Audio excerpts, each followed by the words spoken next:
Before there was 007, before there was James Bond, there was Francis Gary Powers, the American pilot who was shot down over the USSR, what would be known as the U-2 incident.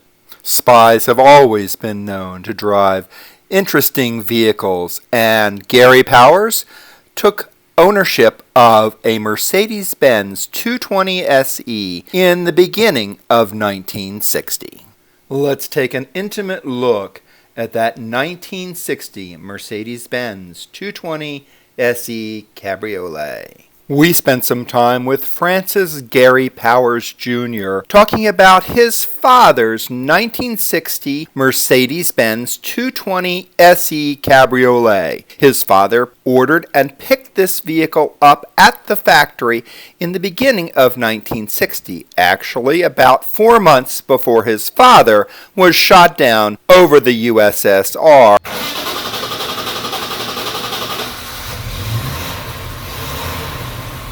I'm William West Hopper, and we're here with Francis Gary Powers Jr. and a 1960 220 SE Cabriolet. So Gary, tell me about this car. Well, William, this is my dad's car. He purchased it in January of 1960, brand new, from Germany, then eventually had it shipped over to Arlington, Virginia. Not everybody might not know who your dad was, though. So why don't you give us a little snippet of who your father was. My dad was Francis Gary Powers, U-2 pilot, shot down May 1st of 1960 over the Soviet Union. Now what's interesting is he was shot down May 1st, but he acquired this car in January of 1960. Correct. So he was the owner of this car when he was shot down and then imprisoned in the Soviet Union for almost 2 years.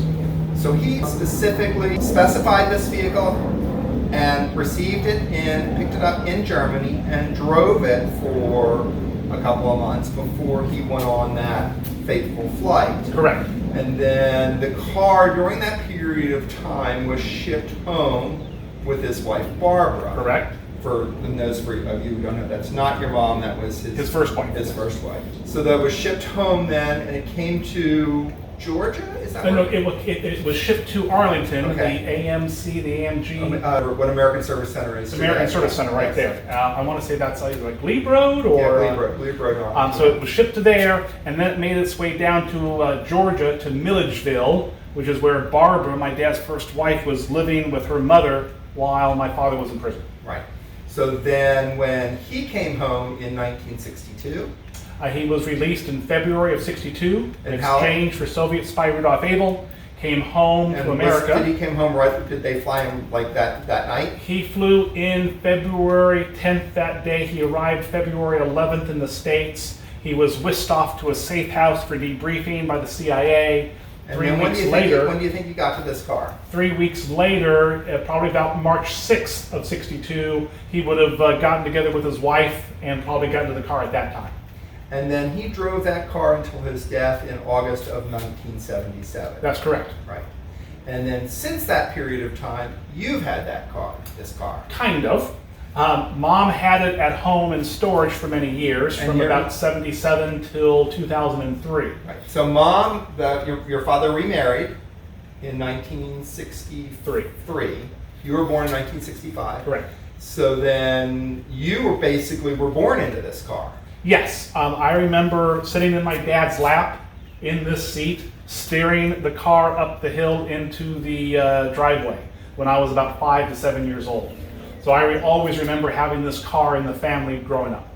And you said that you were going to Disneyland that you were supposed to... I remember it was, I want to say that it was raining that day. We were on the Pasadena Freeway, the 101 freeway, heading down to the interchange to get down to the 5 freeway to go down to Disneyland. And it was a trip with some friends that were meeting down there. My dad and I are in the car. I'm in the passenger seat. All of a sudden we hear this clunk, crash, creak, something happens. Dad looks down at the gauges and notices that the temperature is rising. Something had fallen off, so we had to pull the car over on the side of the freeway, call AAA to get it towed back home, and I didn't get to go to Disneyland that day. Oh, but you got to ride in this wonderful car. So when you brought it back here to Virginia in 2003, and you have driven it on weekends and now and then occasionally to that for yourself? My mom shipped me the car in 2003 in December. I had the engine worked on for about a year to get it to functional so it could start again. It was rebuilt. Everything had dry rotted over 15 years in storage. And then since that time, I have driven it almost every weekend, 5 to 7 miles, just make sure everything goes, the oil works, the gas works, the lubrication goes, and I go around the block. I'll take my dog in the car. I did actually drive it from Washington, D.C. down to here in 2005, and then I took it to a car show in Fredericksburg, Virginia, I want to say 2 or 3 years ago, and so I drove it up there to Fredericksburg, set it out in the show for the day, and then drove it back home. Everything else has been 5 to 7 miles around the Richmond area. So you take your own son out in this car, correct? Yes, I do occasionally take him out in this car, and I intentionally bought my son a stick shift Hyundai that I now use because it gets great gas mileage, but my son learned to drive a stick so he can eventually drive this car. Okay, so you do hope that this car will then pass on within the family. If all goes well and I can retire, I would love to be able to pass this heirloom on to my son. So it is an heirloom. And restoration-wise, what is your overall plan for restoration-wise? That is debatable in that I've been told several different things by different people. Some people say I should do a full restoration, $150,000 plus. Some people say I should refurbish it, put a new top on, get a paint job, do a little woodwork, just refurbish it. And the other school of thought is to do nothing to it, try to keep it in as best an original state as possible. So for right now, I'm not sure what I'm going to do, but I know it runs and it's a great Sunday driver. And it's basically original to 1960 when your father received it, though you've added a couple of little things, but all this car is what was originally in 1960. Correct. Yeah, everything here, well, I wish I could say everything here is original. We are pretty sure that the paint is original to the car. But before my father died in 75 or 76, he was starting to refurbish and restore the interior. So he had some woodwork done, he had some chrome work done, he had the interior redone, the top redone. So that is no longer original to 1960, but we do believe that the paint is. And the engine is. Yeah, for the most part, other than the new tubes and the things that were done for rebuild. But you did mention that the transmission was the original hydrak transmission. Yes.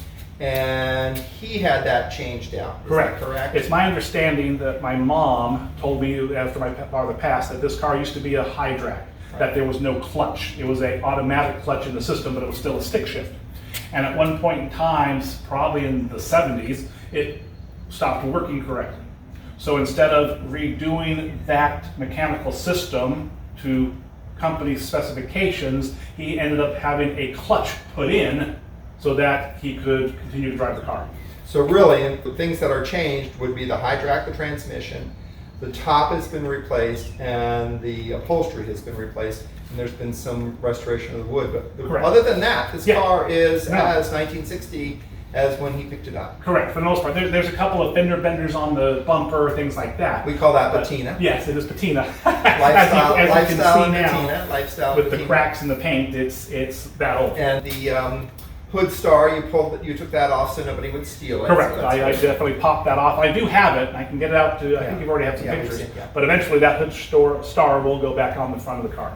So Gary, I want to thank you so much for showing us this car. And though in 2020 we can't shake hands, but I'd like to do a salute to your father and to the fact that your family has kept this car. Thank you. Yes, it's a wonderful car. I have very fond memories of it with my father. It is the only thing that he left me in his will.